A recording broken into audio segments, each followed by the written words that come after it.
বন্ধুৰ লগত যোৱা প্লেন আছিল মৃত্যুঞ্জয় মন্দিৰ, কিন্তু ৰাতিপুৱা শুই উঠি দেখিছোঁ গেলা বতৰ বৰষুণ আনিয়ে আছে। ইয়াৰ ৰেইনকোটকে পিন্ধি লৈছোঁ, উপায়তো নাই, গেলা হ'লেও আমিতো যাবই লাগিব। তাৰপিছত গৈ পালোগৈ তৰাজান। তাতে আকৌ বন্ধু দুজন ৰৈ আছিলে, তাহাঁতক কিন্তু লগ নাপালোঁ, তাহাঁতি আগবাঢ়ি গ'ল। পিছে জোতাত পলিথিন লগাই আমিও আগবাঢ়ি গ'লোঁ। ভাবিছিলোঁ ৰিলছ বনাম, ভিডিঅ' বনাম, কিন্তু এয়াহে বতৰ, কি কৰিব আৰু, মোবাইল গ'ল পকেটৰ ভিতৰত। তেনেকৈ গৈ পালোঁ বোকাখাট, আৰু বোকাখাটত ধুনীয়াকৈ চাহ একাপ খাই ল'লোঁ পেৰাৰ সৈতে। আৰু বোকাখাটত পেৰা খোৱা মজাই বেলেগ, হয়তো আপোনালোককতো ক'বই নালাগে।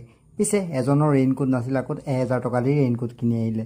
এইটো বাৰু 1000 টকা বেছিয়ে ভৰিল নেকি, আপোনালোকে কমেণ্ট কৰিব। আৰু তাৰপিছত পালোগৈ আমি হালধিবাৰী মন্দিৰ, আৰু এইভাগ মন্দিৰত যদি মূৰটো ধুৱাই যাওঁ তেতিয়াহ'লে যাত্ৰাটো কৰিয়েই ভাল লাগে, হয়নে বাৰু? আপোনালোকে কমেণ্ট কৰি এটা জনাবচোন। পিছে তাৰ পৰা অলপ দূৰ গৈ লাগিল নহয় খেলি মেলি, ৰাস্তাৰ গোটেইটো পূৰা জাম হৈ গ'ল, গাড়ীয়ে গাড়ী, দেখিছে চাগে।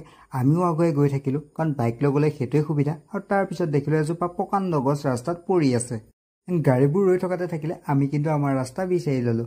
ছাইডেদি দেখিছে নহয়, বোকাৰ মাজেদি আমি গুচি গ'লোঁ। তাৰপিছত ফাইনেলি গৈ পালোগৈ আমি মহামৃত্যুঞ্জয় মন্দিৰ। সকলোতো আহিছে চাগে, বাৰু নাই অহা যদি আপোনালোকে এতিয়ালৈকে কমেণ্ট কৰি জনাবচোন।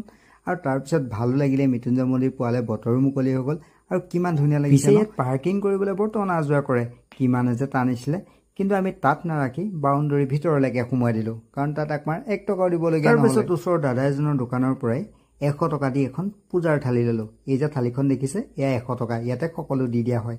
পিছে ইয়াত আপোনালোকে চাকি ভিতৰত জ্বলাব নোৱাৰে। আৰু থালিখন কিমান ধুনীয়া লাগিছে ন মন্দিৰ ভাগৰ সৈতে। আপোনালোকে যদি ধূপ বা চাকি জ্বলায় তেতিয়াহ'লে মন্দিৰ ভাগৰ বাহিৰতে জ্বলাব লাগিব, আৰু ভিতৰত আপোনালোকে প্ৰসাদ ল'ব পাৰিব, আৰু পূজাৰ বস্তুখিনি তাত দিবহে লাগিব। তাৰপিছত আমি 4জন মন্দিৰৰ ভিতৰলৈ বুলি গ'লোঁ।